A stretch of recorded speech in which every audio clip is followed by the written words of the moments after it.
You don't need to learn another scale. You likely don't need to learn another chord progression. What you need to get better at your craft, whether it's accordion playing or a recipe or dancing or drawing, is to develop a touch, to develop a gentleness. That's how you move people. That's how you're going to express yourself using your instrument. There are musicians that are so incredibly technically proficient, but I don't listen to them. I try and listen to them, but they don't move me. They don't make me feel. And there are musicians that I keep coming back to that just play the simplest things, but they play it with such beauty that I can't help but listen to them. And I believe that that's what we're striving for. That's what we want as artists. And that's the difference. It's the touch. The way we play something is as important as what we're playing. So the way we play notes is as important as the notes that we play. So I would say even more importantly. That's what we're doing this month on Accordion Love.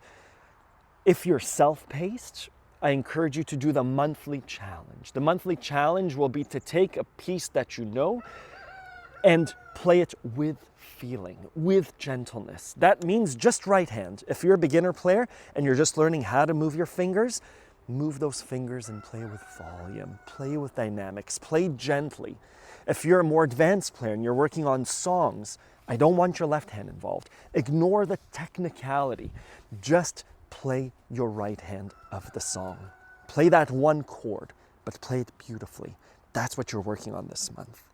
If you learn through live learning with other people, on our live workshops, we're doing 5 hours of live learning together in a group where you come and I say, this is the exercise that we're doing to work on gentleness, whether it's left hand, right hand, whatever your skill level, and we're gonna sit and I'll give you feedback and you'll learn from other people too. Even with a monthly challenge, you post yourself doing that thing that you're working on, your C major triad played beautifully, and by recording yourself, by getting feedback from other players from around the world, and by seeing other players, this is how we work on touch. And again, this is true for accordion playing, this is true for other things as well.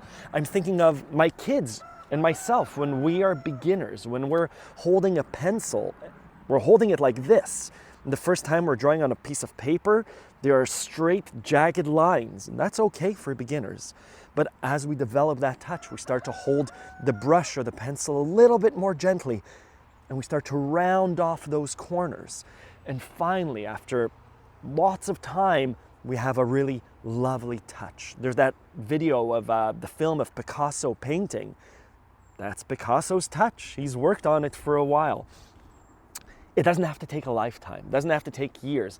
I encourage you to start working on your touch, on gentle playing with the practice that you're currently doing.